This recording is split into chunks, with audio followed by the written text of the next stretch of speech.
daigdigan, lahat ng naroroon. Umawit ang sangkatauhan, purihin ng Panginoon. Papuri sa kaitaasan, siya'y papurihan, Diyos ng lahat. O papuri sa kaitaasan, siya'y papurihan, ngayon at magpakailanman. Sa ngalan ng Ama at ng Anak at ng Espiritu Santo, Amen. ang pagpapala ng ating Panginoong Jesucristo, ang pag-ibig ng Diyos Ama, at ang pakikipagkaisa ng Espiritu Santo, naway sumainyo lahat. At sumaiyo rin. Aminin muna natin mga kapatid ang ating mga kasalanan upang maging marapat tayong gumanap sa banal na pagdiriwang. Inaamin ko sa makapangyarihang Diyos At sa inyo, mga kapatid, na lubha akong nagkasala sa isip, sa salita, sa gawa, at sa aking pagpupulang. Kaya isinasamo ko sa mahal na Birheng Maria, sa lahat ng mga anghel at mga banal, at sa inyo, mga kapatid, na ako'y panalangin sa Panginoong ating Diyos. Kaawaan tayo ng makapangyarihang Diyos, patawarin tayo sa ating mga kasalanan, at patnubayan tayo sa buhay na walang hanggan. Amen. Panginoon, kaawaan mo kami. Panginoon, kaawaan mo kami. Kristo, kaawaan mo kami. Kristo, kaawaan mo kami. Panginoon, kaawaan mo kami. Panginoon, kaawaan mo kami. Manalangin tayo.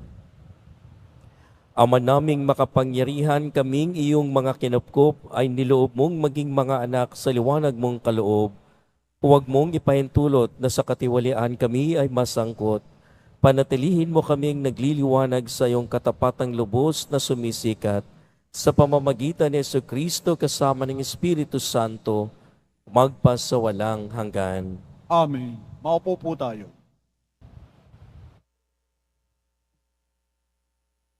Pagbasa mula sa aklat ni Propeta Amos.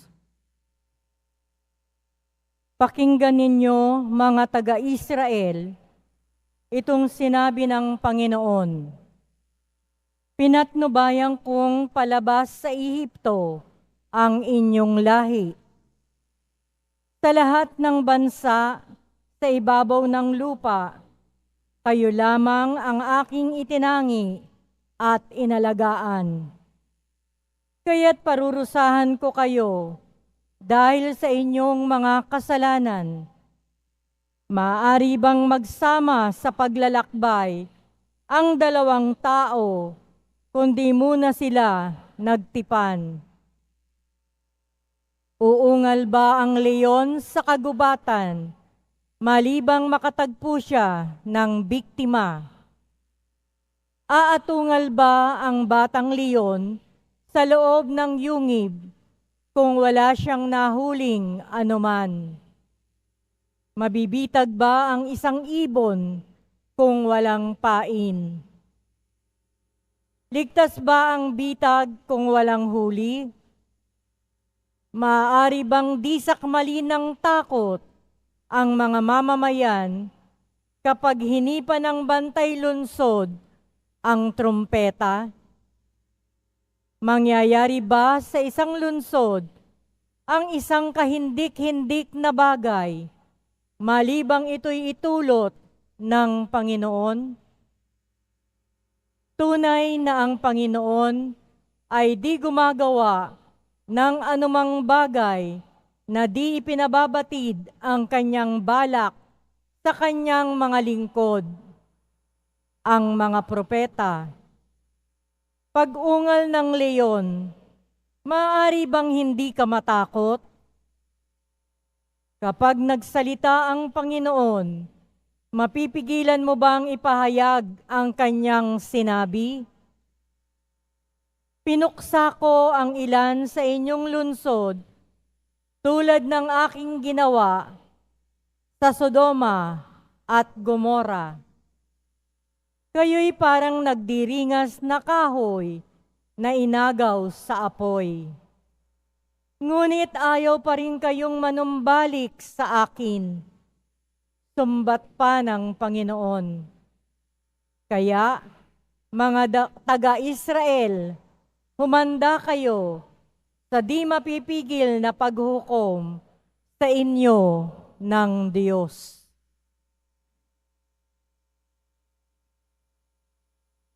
Ang salita ng Diyos. Salamat sa Diyos. Poon, ako'y pangunahan, ng landas mo'y aking sundan.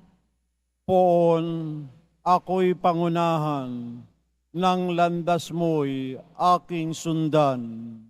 Ang gawang masamay, di mo kalulugdan. Ang gawaing hidway, di mo papayagan. Ang mga palalot, masasamang asal, iyong itatakwil at kasusuklaman.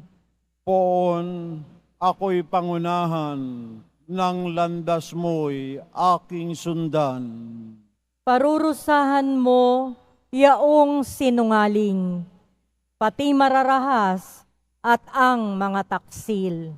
Poon, ako'y pangunahan, ng landas mo'y aking sundan. Dahilan sa iyong tanging pagmamahal, ako ay dudulog sa iyong tahanan. Sasambahin kita sa templo mong banal bilang isang tanda ng aking paggalang. Poon, ako'y pangunahan, ng landas mo'y aking sundan. Tumayo po tayo.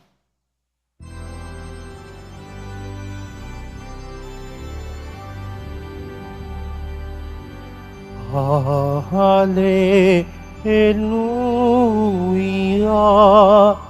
Hallelujah, Hallelujah, Hallelujah.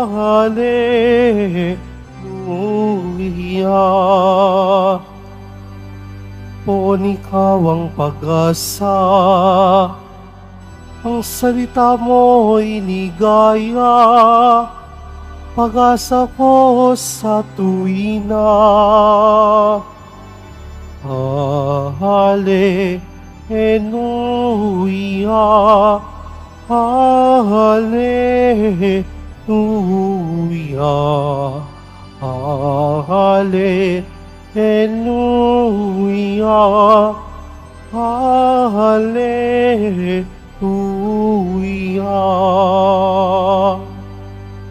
Sumainyo ang Panginoon. At sumaiyo rin. Ang mabuting balita ng Panginoon ayon kay San Marcos. Papuri sa iyo, Panginoon. Noong panahong iyon, sumakay si Jesus sa bangka kasama ang kanyang mga alagad. Bumugso sa lawa ang isang malakas na unos at halos matabunan na ng mga alon ng bangka. Ngunit natutulog noon si Jesus, kaya't nilapitan siya ng mga alagad at ginising. Panginoon, tulungan ninyo kami, sabi nila. Lulubog tayo, at sinabi niya sa kanila, ano kayo't natatakot? Napakaliit naman ang panalangin ninyo. Bumangon siya, sinaway ang hangin at ang dagat, at tumahimik ang mga ito. Namangha silang lahat at ang sabi, anong tao ito kahit ang hangin at ang dagat ay tumalima sa kaniya? Ang mabuting balita ng Panginoon. Pinupuri ka namin, Panginoong Heso Kristo. Umaupo po tayo. Pamilyar po sa atin ang ating ebanghelyong narinig ng ating Panginoon Kristo kasama ang kanyang mga alagad ay sumakay sa bangka at nakaranas sila ng unos o bagyo. Ito po ay mga palatandaan, simbolo na tayo ay nasa isang bangka, para bang bangka ni Pedro, ang isang simbahan, at kasama natin ang ating Panginoon Kristo. Tatlong bagay ang maaari nating bigyan ng malalim na pagninilay. Una po, sa katauhan ng ating Panginoon Kristo, noong sila ay nakaranas nitong unos, siya'y natutulog. kalmado, nananahimik sa isang tabi. Kaya doon pa lamang itong mga naranasan ng mga apostol na sila'y naligalig, parang magkakaroon na tayo ng tanong kung lubos nga ba ang kanilang pananampalataya sa ating Panginoon Kristo, bagamat dumarating na o nandoon na nga ang bagyo, ang ating Panginoon Kristo ay natutulog lamang, kalmado siya. And that is precisely, ito nga ang pinapakita sa atin ng ating Panginoon Kristo ng kapayapaan, ang siyang pundasyon, fundamentals maging sa ating buhay. Ibig sabihin, ito po'y biyaya, kaloob po sa atin. Na hindi mo halimbawa maranasan ang iyong biyayang natanggap pag wala ang kapayapaan. Kahit pa po siguro marami kang pagkain sa harapan, pag ikaw ay hindi mapayapa, ay wala kang ganang kumain.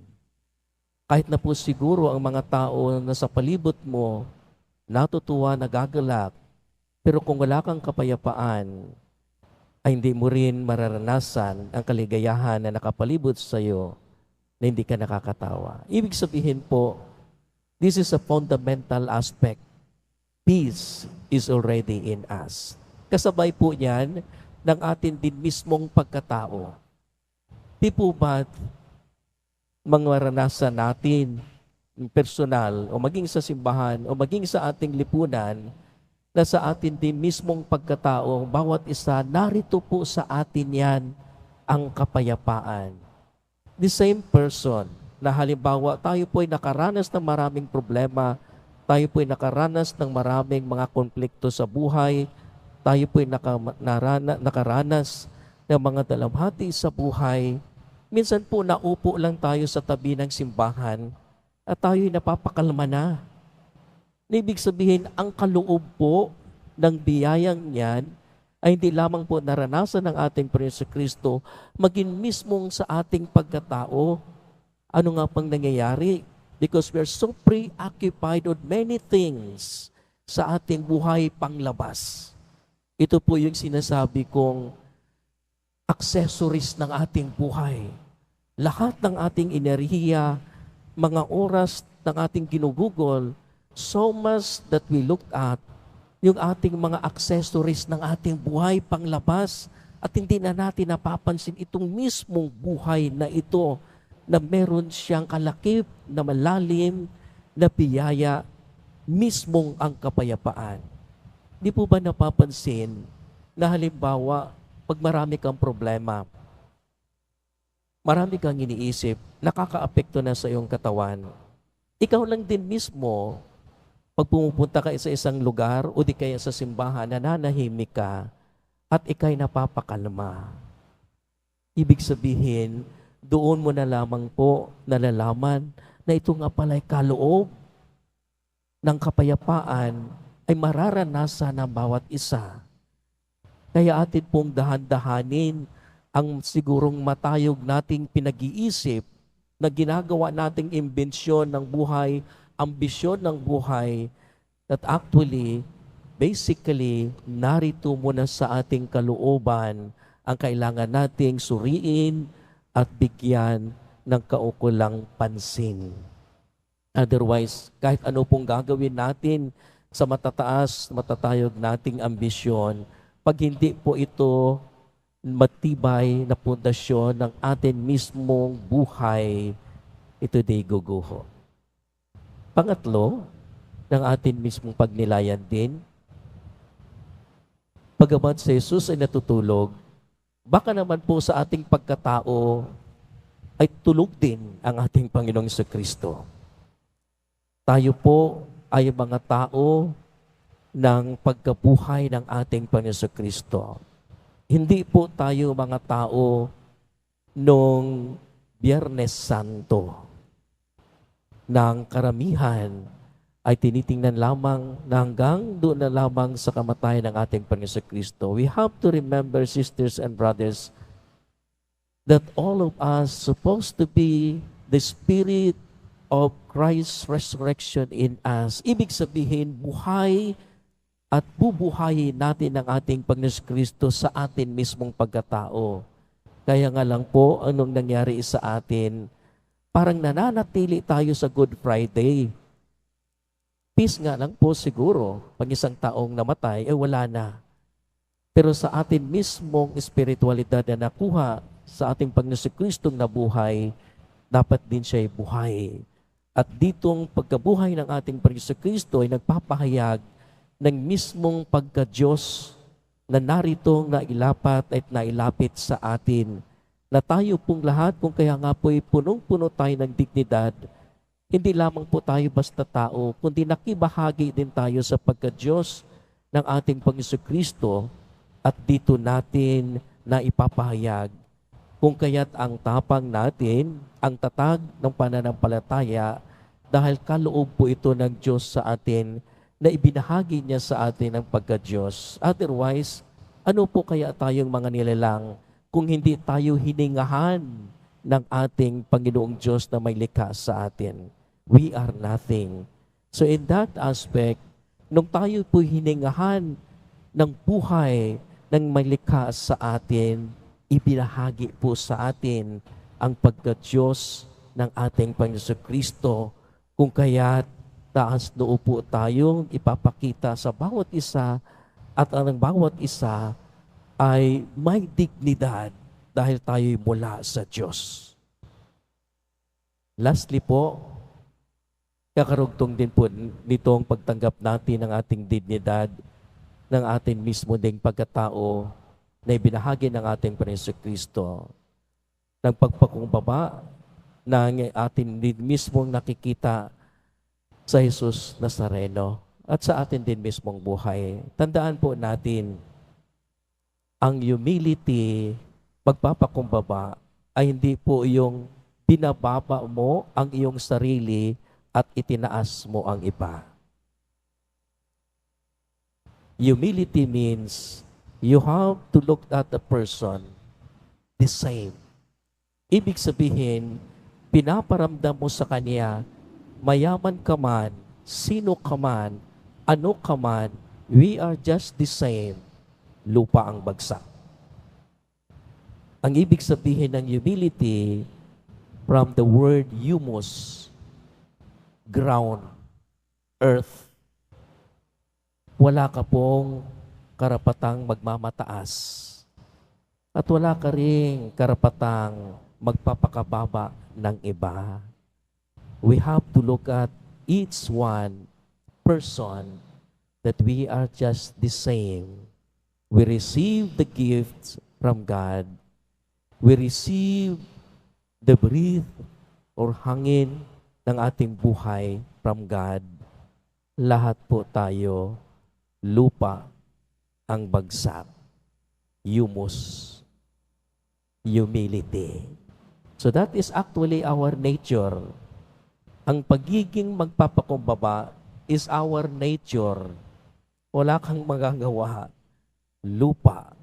And that is the word humus. Ang ating Panginoon Kristo at ang kanyang buhay dito sa mundo ay pinapakita sa atin ang ating pagkatao.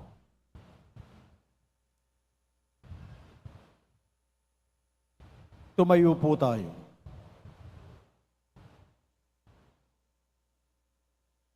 Mga kapatid, sumusunod sa anak ng Diyos, maging ang hangin at alon, mulat sa katotohanan ito, manalangin tayo ng may pananalig para sa katahimikan ng napakagulong mundo.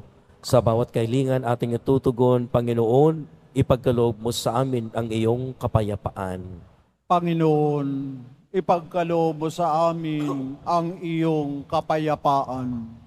Ang simbahan, sa pamamagitan ng kanyang mga miyembro, naway maging malakas sa pananampalataya, higit sa lahat sa kanilang pagharap sa mga paghihirap at pagsubok sa ating panahon. Manalangin tayo. Panginoon, ipagkaloob mo sa amin ang iyong kapayapaan.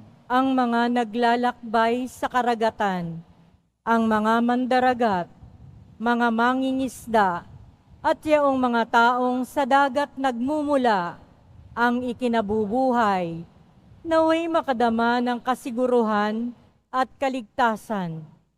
Manalangin tayo. Panginoon, ipagkaloob mo sa amin ang iyong kapayapaan. Ang mga nanghihina sa kanilang pananampalataya, naway mapatatag sa pamamagitan ng tulong at suporta ng kanilang mga kaibigan. Manalangin tayo. Panginoon, ipagkaloob mo sa amin ang iyong kapayapaan. Ang mga may kapansanan at mga nagdurusa sa matagal na karamdaman, naway makatagpo ng kapayapaan kay Kristong may kapangyarihang magpagaling. Manalangin tayo. Panginoon, ipagkaloob mo sa amin ang iyong kapayapaan. Ang mga yumao, naway makadama ng walang hanggang kapayapaan kay Kristo. Manalangin tayo. Panginoon, ipagkaloob mo sa amin ang iyong kapayapaan. Ama sa langit, patatagay nawa kami ng pagsubok at suliranin ng buhay ng puno ng unos at magdulot nawa ito ng kapayapaan sa aming mga kaluluwa. Iniling namin ito sa pamamagitan ni Kristong aming Panginoon. Amen. Maupo po tayo.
Upo tayo. Manalangin kayo mga kapatid upang paghain natin ikalugdan ng Diyos amang makapangyarihan. Tanggapin nawa ng Panginoon itong paghahain sa iyong mga kamay, sa kapurihan niya at karangalan, sa ating kapakinabangan at sa buong sambayan na niyang banal. Ama naming lumikha, kami iyong pinagayon dapat gumanap sa pagdiriwang na paghahain ng iyong pagliligtas. Ipagkaloob mong ang aming paglilingkod sa iyo ay gawaing kalugod-lugod ng mga alay na ito sa pamamagitan ni Jesucristo kasama ng Espiritu Santo magpasawalang hanggan. Amen. Sumainyo ang Panginoon. At sumaiyo rin. Itaas sa Diyos ang inyong puso at diwa. Itinaas na namin sa Panginoon. Pasalamatan natin ang Panginoong ating Diyos. Marapat na siya ay pasalamatan. Ama naming makapangyarihan, tunay ngang marapat na ikaw ay aming pasalamatan. Pinagbibigyan mong ito'y aming maihayag kahit na ito'y walang anumang maidaragdag. Sa kadakilaang sa iyo ay likas. Sa pagpupuri namin nakikinabang ay kami ring iyong pinakahirapan sa pamamagitan ng iyang anak mong minamahal. Kaya kaisa ng mga anghel na nagsisiawit ng papuri sa iyo, nang walang humpay sa kalangitan, kami nagbubunyi sa iyong kadakilaan. Santo, Santo, Santo, Panginoong Diyos ng mga hukbo, napupuno ang langit at lupa ng kadakilaan mo, o sana sa kaitaasan. Pinagpalang na paririto sa ngalan ng Panginoon, o sana sa kaitaasan. Lumuhod po tayo. Ama naming banal, ikaw ang bukal ng tanang kabanalan, kaya't sa pamamagitan ng iyong Espiritu gawin mong banal ang mga kaloob na ito upang para sa amin magiging katawan at dugo ng aming Panginoong Jesucristo. Bago niya pinagtiis ang kusang loob na maging handog, ginawakan niya ang tinapay, pinasalamatan kanya, pinaghati-hati niya na tinabot sa kanyang mga lagad at sinabi, tanggapin ninyong lahat ito at kanin, ito ang aking katawan ay hahandog para sa inyo.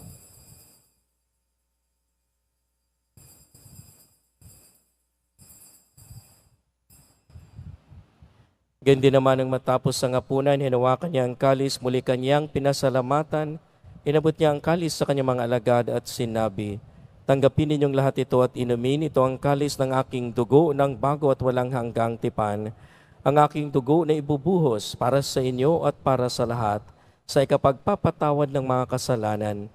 Gawin ninyo ito sa pag-alaala sa akin.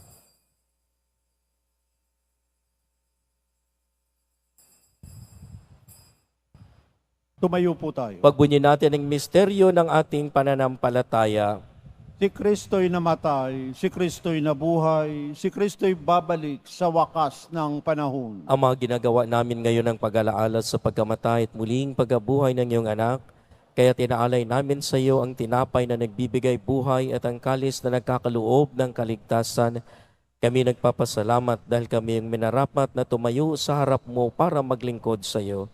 Isinasamo namin kami magkasalo-salo sa katawan at dugo ni Kristo ay mabuklod sa pagkakaisa sa pamamagitan ng Espiritu Santo. Amalingapin mo ang iyong simbahang laganap sa buong daigdig, puspusin mo kami sa pag-ibig, kaisa ni Francisco na aming Papa at ni Jose na aming Obispo at ng Tanang Kaparian. Alalahanin mo rin ang mga kapatid naming nahimlay na may pag-asang sila muling mabubuhay, gayon din ang lahat ng mga pumanaw. Kaawaan mo sila at patuloyin sa iyong kaliwanagan. Kaawaan mo at maging dapating kaming lahat na makasalo sa iyong buhay na walang wakas, kaisa ng mahal na Birheng Maria na ina ng Diyos, ng kabiyak ng puso niyang si San Jose, kaisa ng mga apostol, ni San Juan Bautista at ang lahat ng mga banal na namuhay dito sa daigdig ng kalugod-lugod sa iyo. Maipagdiwang nawa namin ang pagpupuri sa ikararangal mo, sa pamamagitan ng iyong anak na aming Panginoong Heso Kristo. Sa pamamagitan ni Kristo, kasama niya at sa Kanya ang lahat ng parangal at papuri ay sa iyo, Diyos Amang makapangyarihan, kasama ng Espiritu Santo, magpas sa walang hanggan. Amen. Sa tagubilin ng nakagaling na utos sa turo ni Jesus na Panginoon natin at Diyos, ipahayag natin ang lakas loob. Ama namin, sumasalangit ka, sambahin ang ngalan mo, mapasa amin ang kaharian mo, sundin ang loob mo dito sa lupa para nan sa langit. Bigyan mo kami ngayon ng aming kakanin sa araw-araw, at patawarin mo kami sa aming mga sala, para ng pagpapatawad namin sa nagkakasala sa amin. At huwag mo kaming ipahintulot sa tukso, at iadya mo kami sa lahat ng masama. Hinihiling namin kami iadya sa lahat ng masama, pagalooban ng kapayapaan araw-araw, iligtas sa kasalanan at ilayo sa lahat ng kapahamakan, samantalang aming pinananabikan ang dakilang araw ng pagpapahayag ng tagapagligtas naming si Heso Kristo. Sapagkat iyo ang kaharian, at ang kapangyarihan at ang kapurihan, magpakailanman. Amen. Panginoong Heso Kristo, sinabi mo sa iyo mga apostol, kapayapaan ang iniiwan ko sa inyo, ang aking kapayapaan ang ibinibigay ko sa inyo. Tungayan mo ang aming pananampalataya at huwag ang aming pagkakasala. Pagkalooban mo kami ng kapayapaan at pagkakaisa ayon sa iyong kalooban, kasama ng Espiritu Santo, magpas sa walang hanggan. Amen. Ang kapayapaan ng Panginoon ay laging sumainyo. At sumaiyo rin. Magbigayin tayo ng kapayapaan sa isa't isa. Peace, peace. Kordero ng Diyos na nagalis ng mga kasalanan ng sanlibutan, maawa ka sa amin. Kordero ng Diyos na nagalis ng mga kasalanan ng sanlibutan, maawa ka sa amin. Kordero ng Diyos na nagalis ng mga kasalanan ng sanlibutan, ipagkaloob mo sa amin ang kapayapaan. Lumuhod po tayo. Narito mga kapatid sa Heso Kristo, ang maawaing kordero ng Diyos na nag-aalis ng mga kasalanan ng sanlibutan, mapapalad tayo na niya makibahagi sa kanyang piging. Panginoon, hindi ako karapat-dapat na magpatuloy sa iyo, ngunit sa isang salita mo lamang ay gagaling na ako. Ipagsanggalang nawa tayo ng katawan at dugo ni Kristo para sa buhay na walang hanggan. Amen.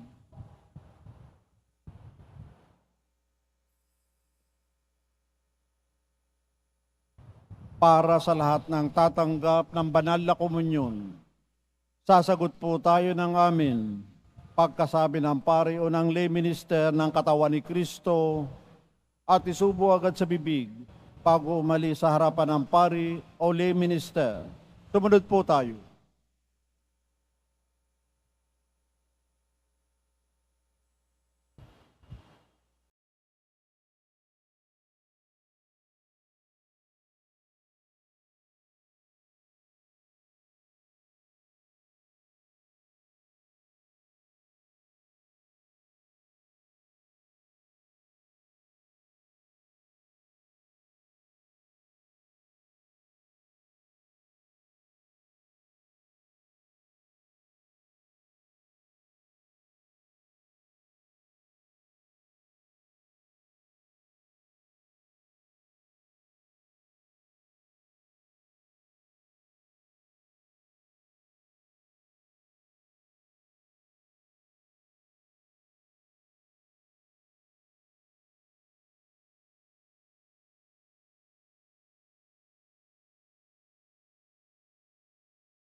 Tumayo po tayo. Manalangin tayo. Ama naming mapagmahal, buhayin nawa kami ng aming inihain at pinagsaluhan upang kaming pinagbuklod sa pag-ibig mo kailanman ay magkaroon ng bungang lagi naming may alay sa pamamagitan ni Jesucristo kasama ng Espiritu Santo magpa sa walang hanggan. Amen. Sumainyo ang Panginoon. At sumaiyo rin. Mahal na pong Jesus Nazareno, inahayag mo sa pamamagitan ng krus ang walang malyo na pag-ibig ng Diyos sa sangkatauhan. Pakinggan mo ang kahilingan ng iyong angkan na nagsusumamo sa iyo.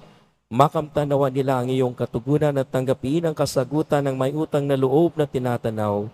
Basbasan din po ninyo ang mga daladala nilang mga imahin at dasalan.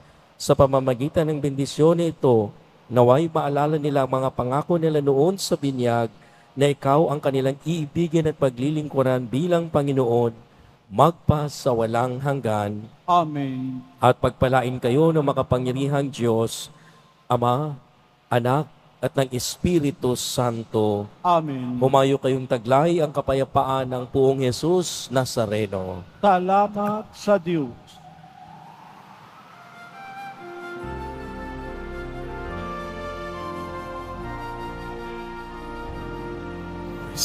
Padre Jesus Nazareno, sinasamba pa namin. Pinipintuho ka namin. Aral mo ang aming buhay at kaligtasan.